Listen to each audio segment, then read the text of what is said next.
Good morning, good morning. Panibagong araw na naman. Ayan. At nakasit na tayo. Magkakamping tayo ngayon sa Mount Zion para sa celebration ng Feast of New Moon o ng buwan ng Abib or Biblical New Year. Ayan. Ito yung tent natin. Tapos ito yung comforter, saka yung luna natin. Tapos ayan yung mat, yoga mat. Tapos nandito yung mga bisa natin. Okay, so paadas na tayo. Akit tayo ng Tagaytay, then baba ng Kabuyaw. Okay, so let's go.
kaya mag-video-video dito. Oh my God.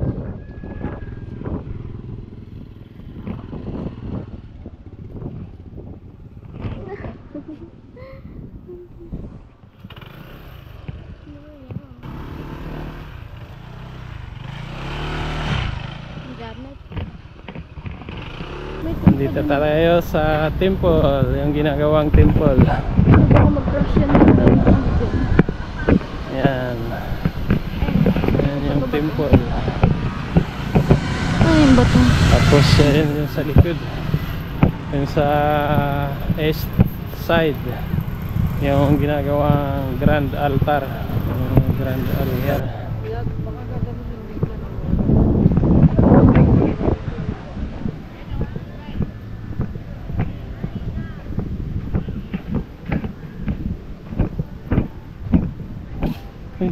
Katakot nga. Ang bilis ng pagkagawa. Ilang linggo pa, ilang buwan, wala pa nga yatang 2 buwan yun. Joy and satisfaction to our fathers, weeping and mourn. Allah Yahweh, the Ahayim is calling us now.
Aming dakilang Ama, bago po ang lahat, kami po ay humihingi ng kapatawaran sa lahat po ng aming mga kasalanang nagawa laban sa inyo. Patawarin niyo po kami, Aba, sa aming mga pagkukulang. Patawarin mo po kami sa aming pong pagmamalabis. Sa lahat po na hindi po kaya-aya. Sa lahat po na nagawa namin na labag sa iyong kautusan, labag sa iyong kalooban. Patawarin niyo po kami, aming dakilang Aba Yahweh. Naway karapat-dapat po kami na magpatira pa sa iyong harapan at bumanggit sa iyong banal na pangalan. Aming dakilang Aba, patuloy po kami nagpapasalamat dahil sa buong taon kami po ay iyong sinamahan, kami po ay iyong pinoproteksyonan, kami po ay iyong pinag-isa, at kami po ay iyong pinagtibay sa aming pong pagsunod sa iyong mga kautusan. Salamat po, Aba, sa iyong pong mga itinuro sa amin na kami po ay mamuhay na ratyo sa iyong harapan. Kami po nandito ngayon upang pasalamatan ka, lalo na sa iyong pagmamahal sa bawat isa sa amin, sa iyong unfailing love na iyo pong ihinawad sa bawat isa sa amin. Salamat po, Aba, at kami po'y nandito upang suklian ang iyo pong pagmamahal. andito po aming dakilang Aba, ang mga offering sa gabi ito. Offering mula po sa iyong kawan, mula po sa iyong mga pinili. Buong puso po namin inihandog sa iyo. Dahil ito po, Aba, ang simbolo ng iyong pong pagtubos sa amin. Ang pagyakap namin sa iyo pong inuutos na mga offering. Tanggapin niyo po aming dakilang Aba, ang mga handog na ito mula po sa iyong mga pinili sa iba't ibang chapter sa buong Ophir at maging sa labas ng bansa. Aming dakilang Aba, inanyayahan ka po namin na samahan kami sa aming pagdiriwang sa gabing ito. Patuloy na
So officially, ang Jubilee Year ay nag-start ngayong gabi.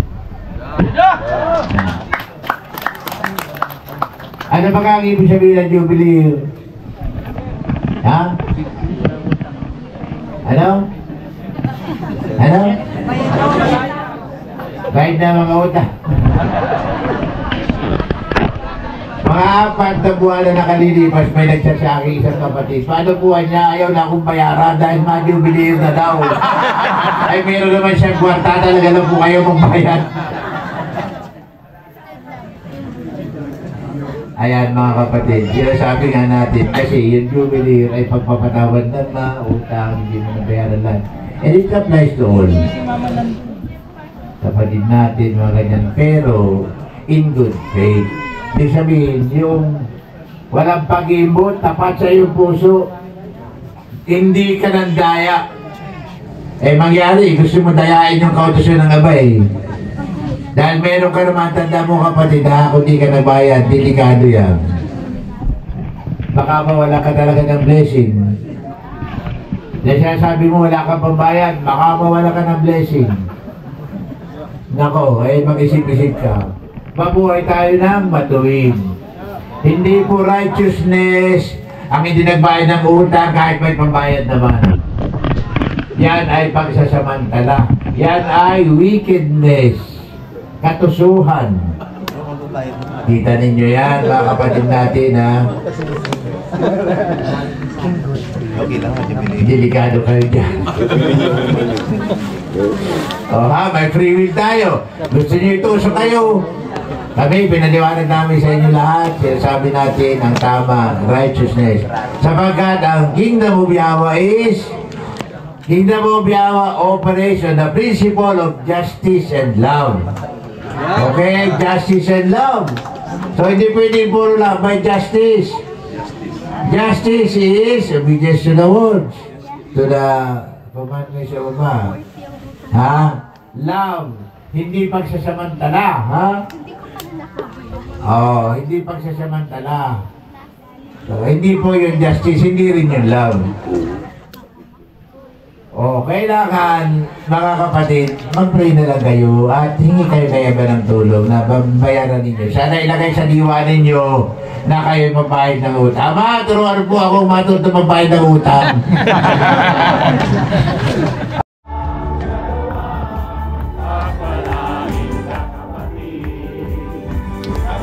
Sa muli na